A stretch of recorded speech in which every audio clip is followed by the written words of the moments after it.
À tous, c'est Team Ghost 30 et bienvenue sur Splatoon 2. Aujourd'hui, on va parler de Splatoon 2 et de guerre de territoire. Donc, si vous connaissez pas Splatoon 2, c'est un jeu où on peut faire des guerres de territoire, des matchs pro, des salmon run, et aussi il y a deux modes héros, l'Octo Canyon et le Métro Abyssal. Je conseille plus le Métro Abyssal qui a une histoire très intéressante, mais bon, on va pas s'attarder sur un sujet pour aujourd'hui. Aujourd'hui, on va parler de conseils et astuces sur guerre de territoire, comment être au top face à des mecs qui sont en plus de niveau 199. Donc, comme vous pouvez le voir, j'ai pris l'Aerogun Select, qui est une bonne arme pour ancrer, qui a une bonne arme secondaire, les bons ballons, et aussi une bonne arme spéciale, les jolis isolateurs. Donc vous allez mettre toute votre tenue sur jauge plus, jauge spéciale plus, pour vraiment augmenter votre attaque spéciale au maximum.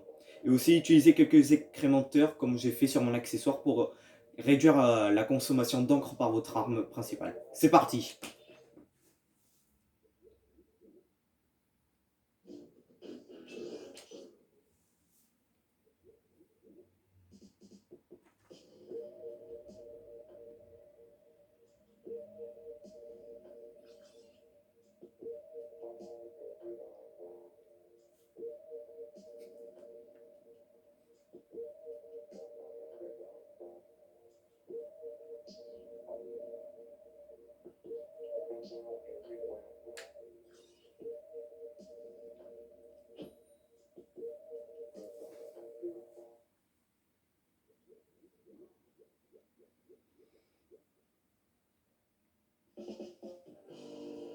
Donc c'est parti, vous allez voir que ça va être très facile d'atteindre les 1000 pièces, surtout avec l'arme que j'ai. Si vous avez une autre arme de prédilection, prenez-la. J'utilise l'Aerogun Select. C'est parti. Alors comme vous pouvez le voir, l'Aerogun Select est une bonne arme pour ancrer, qui a une bonne cadence de tir. Mais le seul reproche que je fais à cette arme, c'est le manque de portée. C'est ça le petit bémol qu'il y a sur cette arme, mais bon, après, il n'y a rien d'autre à critiquer dessus, c'est correct, une bonne cadence de tir, facile en plus pour killer les dégâts. Oh là, ok, il y en a un qui essaie de m'avoir par au-dessus, il m'a raté. Ok, alors les mecs sont très cons. Oh là, oh là. Ah punaise, il m'a eu avec son choc chromatique. Typique des mecs qui jouent marqueur lourd. Ça, je sais pas pourquoi. Tous les mecs que je croise sur match pro ou guerre de territoire jouent marqueur lourd. Je trouve pas qu'elle soit vraiment une bonne arme. Franchement, parce que très peu de portée, très peu de dégâts, une grosse cadence de tir, mais bon. C'est. Même l'aérogun a plus de portée que le marqueur lourd, une chose qui m'étonne assez quand même quand on voit les propriétés des deux armes. Je suis déjà à 600 pièces en moins de 2 de 2 minutes d'ancré.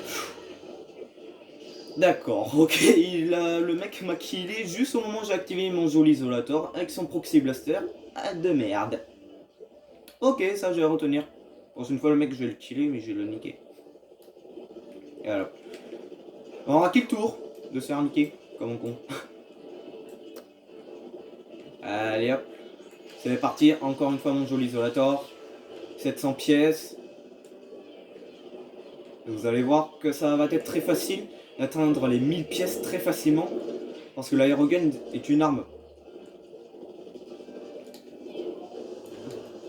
Voilà, comme vous pouvez le voir, le combo aérogun et bon ballon fonctionne très bien face à des dégâts qui ont plus de portée que vous. Si vous touchez le mec et que vous voulez l'achever, utilisez bon ballon. Utilisez les bons ballons parce que là vous allez vraiment être au top. Ou comme vous pouvez le voir, j'ai déjà. Et voilà, les mecs aux extincteurs peuvent rien faire parce que leur recharge est très longue. Parce que je maîtrise cette arme en plus. En même temps de l'aérogun select, mais franchement, l'extincteur est très très long à recharger en termes de charge. C'est un peu comme les concentrés. Bon bah le mec m'a eu par derrière comme un gros bâtard avec son proxy blaster. Bon. Bah voilà, il reste 10 secondes, je suis à 1228 pièces d'ancré.